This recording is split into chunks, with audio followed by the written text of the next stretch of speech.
I self-diagnosed or identified with narcissism at some points for reasons. One of the explanation is that if I would sense or be concerned someone would misinterpret something about me and draw the long conclusions and then mistreat me based on them and refuse to accept or consider what I'm saying.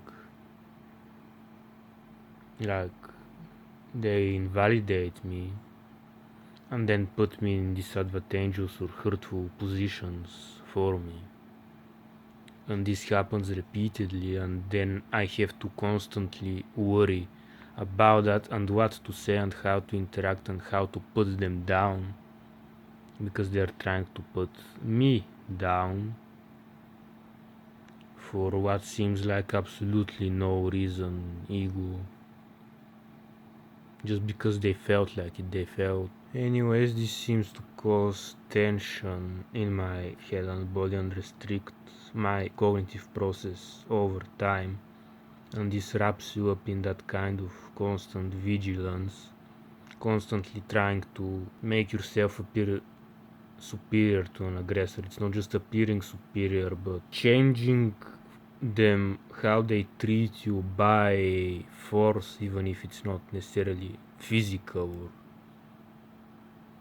Even though sometimes I've also been like, if they're going to attack me or going to hurt me in ways that I can defend myself against, of course, it can inspire also feelings of helplessness and aggression,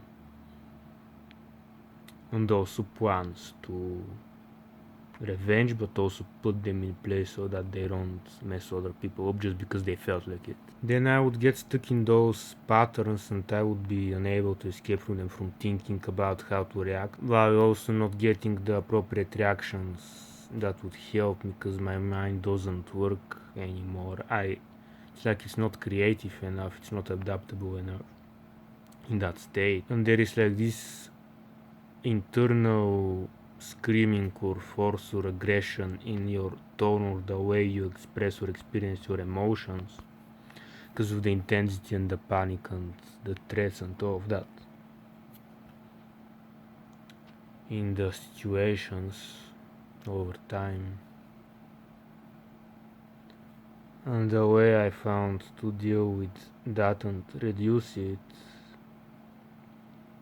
was by watching people's reactions to things that are less aggressive and forceful, even if the aggression and forceful is expressed through laughter or a joke.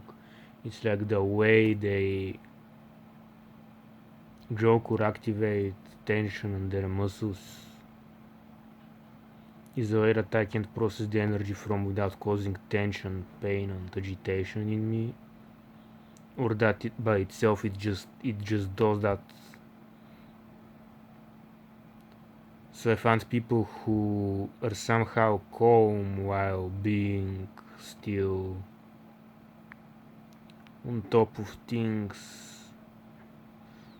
One example, but what I mean by that is like some people get angry when they play video games. This barely ever happened, or not the same way at some point before, while it intensified so much for seemingly no reason later.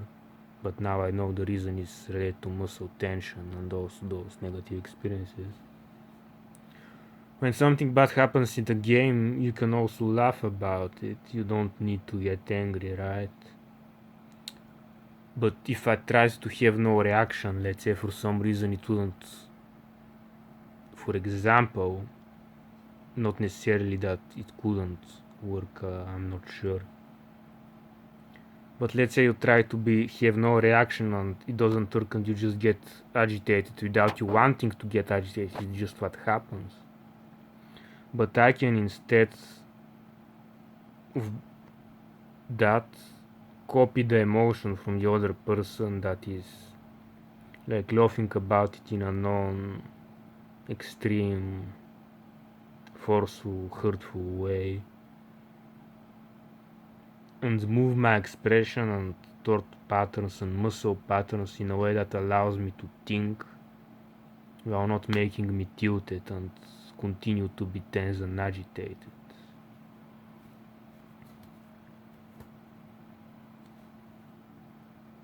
This also works for creative comebacks. Many various expressions that are like not that tense or aggressive. I copy from people to reduce the muscle tension in me that is habituated.